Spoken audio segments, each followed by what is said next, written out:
Ramai orang mengadu dekat saya yang dikata nak belajar lagi-lagi hukum mat ni susah sebab dia banyak sangat nama. Kat sini saya nak bagi satu tips ataupun satu ilmu untuk kita faham pasal hukum mat ni. Tapi sebelum tu, save dulu video ni supaya nanti senang nak tengok balik. Okey, mari saya tunjuk. Pertama sekali, kita kena tahu mat. Mat ni adalah huruf alif, waw, ya yang tidak bertanda apa-apa. Ini adalah yang asal lah hukum mat. Okey. Tip yang saya nak bagi kat sini adalah apabila mat dia berjumpa dengan hamzah, dia mesti mendatangkan hukum.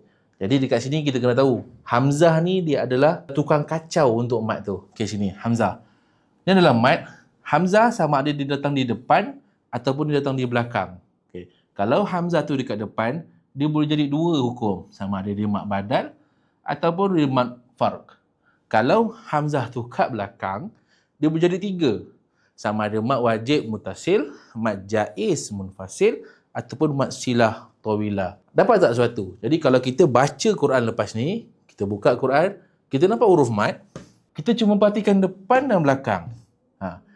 Jadi depan kita dah tahu dah, mesti dua ni saja. Mat badal 2 harakat, mat farq 6 harakat.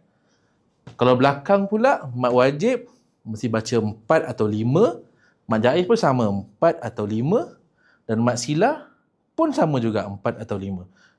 So kat sini kita dah tahu dah kalau mat tu nampak je huruf mat belakang dia ada hamzah, mesti dia baca 5 harakat, 4 atau 5 harakat saja. Dapat tak sesuatu?